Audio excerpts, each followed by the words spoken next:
അമ്മേ, ഞാൻ എന്നെപ്പറ്റി ആലോചിക്കുമായിരുന്നു. എന്നെപ്പറ്റിയെന്ന് വെച്ചാൽ നിത്യപ്പറ്റി. ഈ കല്യാണങ്ങൾ നീട്ടിക്കൊണ്ട് പോകുന്നതിൽ എന്തെങ്കിലും അർത്ഥമുണ്ടെന്ന് എനിക്ക് തോന്നുന്നില്ല. അത് ഉടനെ നടത്തണം. ഞാൻ തയ്യാറാണല്ലോ മോനെ. നിത്യയല്ലേ സമ്മതിക്കാത്തത്? അവളെ കൊണ്ട് സമ്മതിപ്പിക്കണം. ആരും അറിയണ്ട.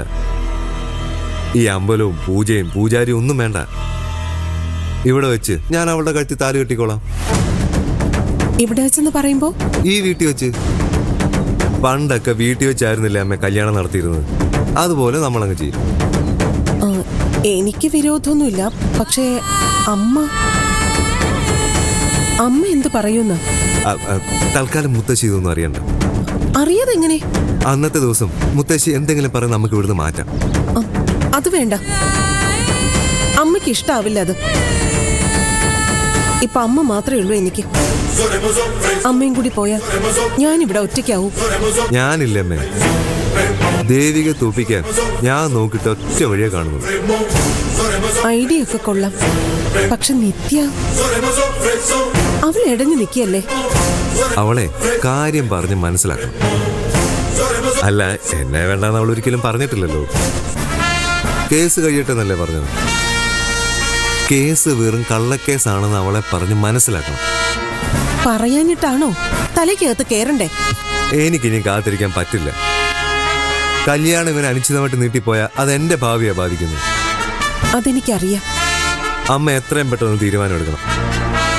ലോകത്ത് ഒരു ചെറുക്കനും ഇങ്ങനെ താഴാൻ തയ്യാറാവില്ലെന്ന് നമുക്കറിയാമല്ലോ. ഞാൻ അത്രയ്ക്ക് സ്നേഹിക്കുന്നുണ്ട് നിങ്ങളെ. അതുകൊണ്ട് ഇങ്ങനെയൊക്കെ ചിന്തിക്കുന്നത്. മോൻ വിഷമിക്കണ്ട. ഞാനൊന്ന് സംസാരിച്ച് നോക്കട്ടെ. എന്തെങ്കിലും ഒരു വഴിയുണ്ടെങ്കിൽ നമ്മളിത് ചെയ്തിരിക്കും.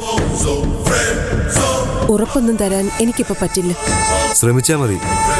ഞാൻ കാത്തിരിക്കാം.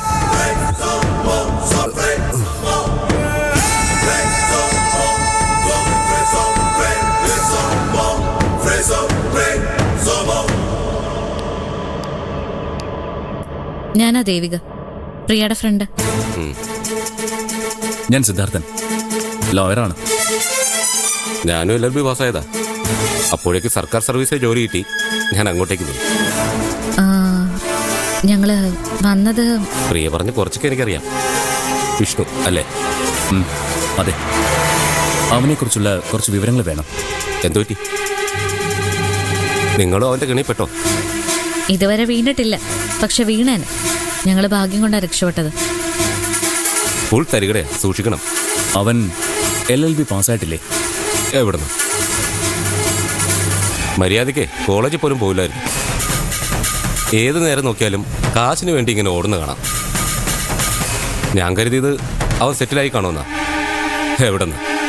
അവസാനം കാണുമ്പോഴും കാശിന് വേണ്ടിയുള്ള ഓട്ടത്തിലായിരുന്നു. കുടുംബം? അവരെക്കുറിച്ചൊന്നും അവൻ ആരോടും പറയാറില്ല. ഇടുക്കിയിലാണ് വീടെന്നറിയും. ബാക്കി ഡീറ്റെയിൽസ് ഒന്നും അറിയില്ല. ഈയിടെ വിഷ്ണു വക്കീലായിട്ട് കോടതിയിൽ ഒരു കക്ഷിക്ക് വേണ്ടി ഹാജരായി. ദൈവമേ, അവനോ? അതെങ്ങനെ പറ്റും? അവന് LLB പാസ്സാവണ്ടേ? അതാണ് ഞങ്ങളുടെ സംശയം. ഞാൻ ബാർ കൗൺസിലിന്റെ സൈറ്റ് നോക്കി. അതിലിവന്റെ ഫോട്ടോ ഇല്ല. പക്ഷെ വേറൊരു വിഷ്ണു ഉണ്ട്. എങ്കിൽ ആ വിഷ്ണുവിന്റെ രേഖകൾ ഉപയോഗിച്ചായിരിക്കും ഇവൻ പ്രാക്ടീസ് ചെയ്തത്. ഞങ്ങളുടെ കൂടെ പഠിച്ചിരുന്ന വേറൊരു വിഷ്ണു ഉണ്ടായിരുന്നു. ഇനി അവന്റെ രേഖകളായിരിക്കോ ഇവ ഉപയോഗിക്കുന്നത്? ഗജ ഫ്രോഡാ. എന്തും ചെയ്യാൻ മടിയില്ലാത്തവന്. അങ്ങനെ അവൻ ചെയ്തിട്ടുണ്ടെങ്കിൽ അവനെ പൂട്ടണമല്ലോ. അതിനുവേണ്ടിയാണ് ഞങ്ങൾ ശ്രമിക്കുന്നത്. കൂടെ നിന്നേക്കണം. ഉറപ്പായിട്ടും ഞാൻ കൂടെ ഉണ്ടാവും. ഇപ്പോ വക്കീൽ ഓഫീസ് തുറക്കാൻ പോവാ. എത്ര പേരായിരിക്കും അതിന്റെ പേരിൽ പറ്റിക്കപ്പെടാൻ പോകുന്നത്? അത് ശരിയല്ലല്ലോ. ഞങ്ങൾ അവനെ പൂട്ടും.